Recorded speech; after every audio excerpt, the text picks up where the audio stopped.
A'udzubillahi minasyaitonirrajim. Bismillahirrahmanirrahim. Assalamualaikum warahmatullahi wabarakatuh.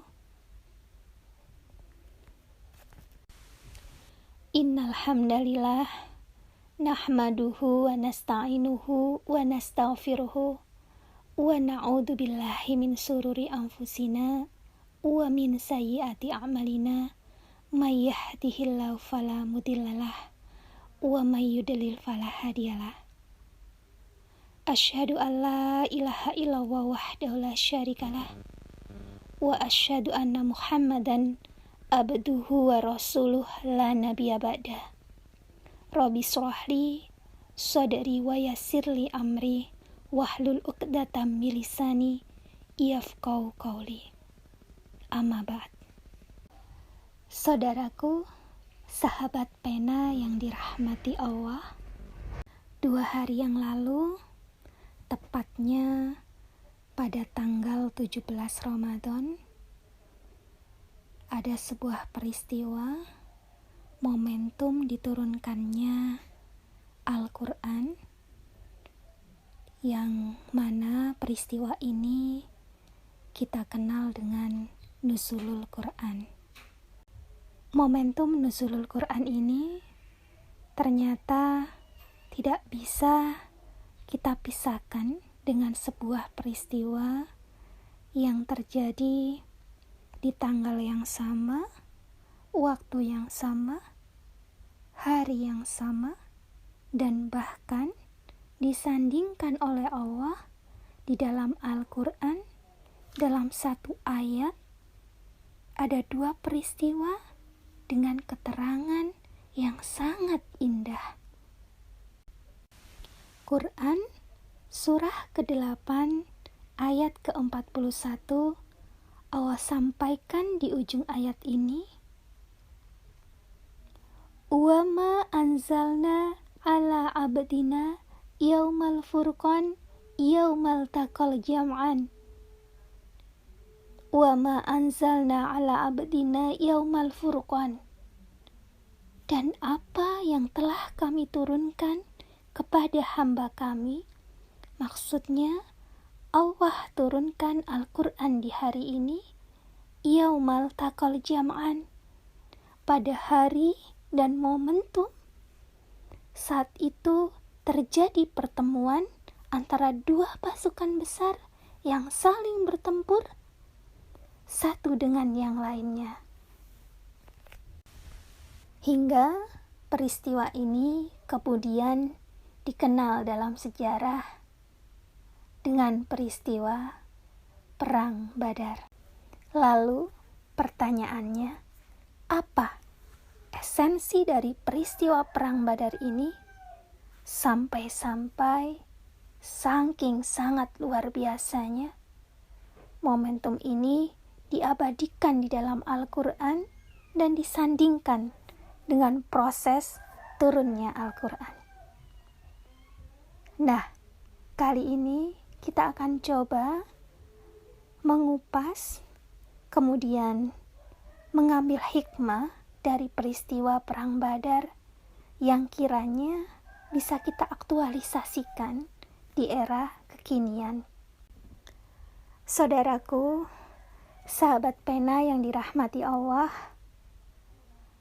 pertama, para ulama memberikan sebuah gambaran seperti yang diuraikan di ayat tadi gitu ya, bahwasannya Perang Badar itu adalah pertemuan 2 pasukan besar, yang 2 pasukan ini adalah gambaran 2 hal yang saling bertentangan. Yang satu mewakili kebaikan dengan nilai-nilai yang mulia, satu lagi mewakili keburukan dengan nilai-nilai yang sangat tercelah. Maka hikmah yang pertama menurut para ulama, seakan-akan dari sini Allah ingin menunjukkan kepada kita bahwa sejatinya dalam kehidupan kita akan senantiasa dihadapkan dengan dua hal yang sangat bertentangan, yakni kebaikan dan keburukan. Nah, pelajaran besarnya adalah jika kita dalam kehidupan saat ini ada di posisi kebaikan, ada di posisi yang baik, maka kita akan dihadapkan pada sebuah tantangan yang berwujud keburukan. Hal ini seakan-akan menguji kualitas kebaikan kita. Dalam prakteknya, contohnya, jika kita berproses ingin menjadi orang baik misalnya, maka karena lawan dari baik adalah buruk, maka saat kita berproses menjadi baik itu, akan datang tantangan keburukan yang dihadapkan pada diri kita. Contoh, ketika di awal-awal hijrah dulu,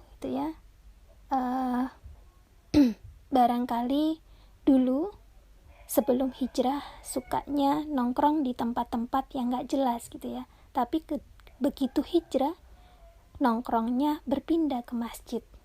Nah, ini kemudian memicu sebuah komentar dari orang-orang di sekitar atau di sekeliling kita.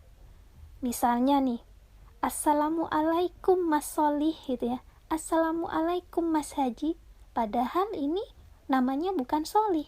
Padahal orang ini belum juga menunaikan ibadah haji Nah, ternyata saat kalimat Solih ini diletakkan dalam komentar tadi yang bermakna adalah kalimat celaan, sesungguhnya kata para ulama itu bukan celaan kepada kita, tetapi itu adalah kalimat pujian yang dititipkan kepada lisan pencelah bahwa kita telah berubah menjadi pribadi yang lebih baik saat ini. Sebaliknya, jika suatu saat kita berperilaku yang buruk, maka kita akan menghadapi kebaikan Ini dalam rangka untuk mengingatkan kita agar kembali kepada nilai-nilai kebaikan dan meninggalkan keburukan itu. Maka hakikatnya bukan Allah menginginkan Anda larut dalam keburukan. Langsung mencontohkan dalam peristiwa perang Badar, bagaimana beliau bersama pasukan Badar itu bertempur berjuang bertempur, yang itu hakikatnya adalah untuk mendapatkan kebaikan itu, untuk memenangkan kebaikan itu. Nah, sekarang konteksnya kita hadirkan nilai-nilai kebaikan itu saat ditantangkan pada diri kita, pada nilai-nilai keburukan yang ada di hadapan kita. Poinnya, jika kita mendapati keburukan dimanapun, maka kita harus pandai mencari lawannya, yaitu kebaikan. Ada orang yang marah, kita bersabar. Ada orang mencela, kita balas dengan memuji.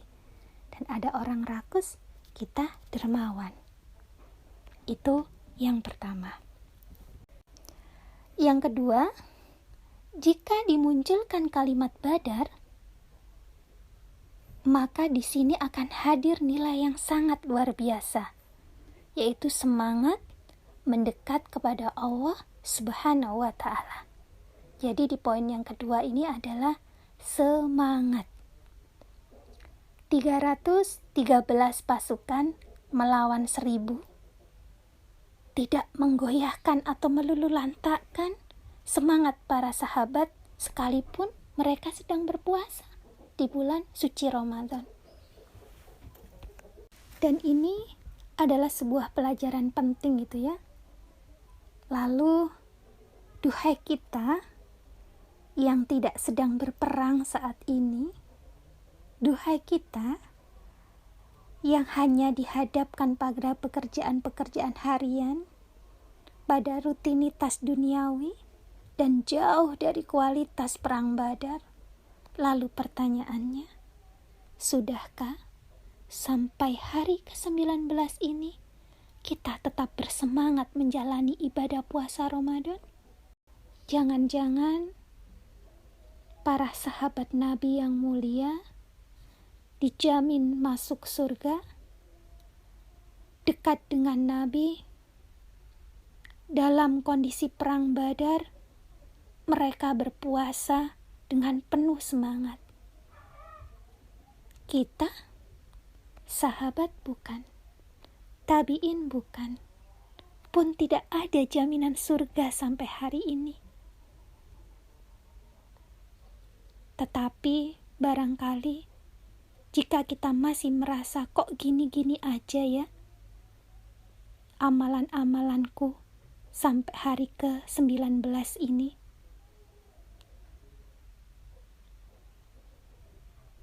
belum terlambat, senyampang masih ada waktu, senyampang masih ada sisa waktu. Mari kita tata kembali dengan penuh kesungguhan untuk kembali kita isi sisa hari di bulan suci Ramadan ini dengan ibadah yang lebih berkualitas daripada sebelumnya. Kita persembahkan amalan ibadah kita yang terbaik di hadapan Allah Subhanahu wa Ta'ala.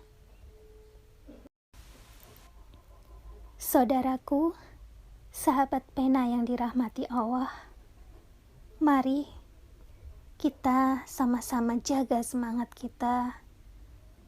Kita tingkatkan amal ibadah puasa kita dan kita isi sisa hari di bulan Ramadan ini dengan amalan-amalan yang terbaik, dengan amalan-amalan yang lebih baik, dengan meneladani semangat para sahabat yang sangat luar biasa dalam kondisi perang Badar. Mereka menjalani ibadah puasa Ramadan dengan penuh semangat. Mudah-mudahan kita senantiasa diberikan kemudahan untuk bisa menjalankan ibadah puasa Ramadan ini dengan penuh semangat hingga Ramadan nanti berakhir. Demikian yang bisa kami sampaikan, kiranya ini adalah nasihat buat diri pribadi yang penuh celah dan khilaf ini. Al-haqqu min rabbika falatakunanna minal mumtarin. Wassalamualaikum warahmatullahi wabarakatuh.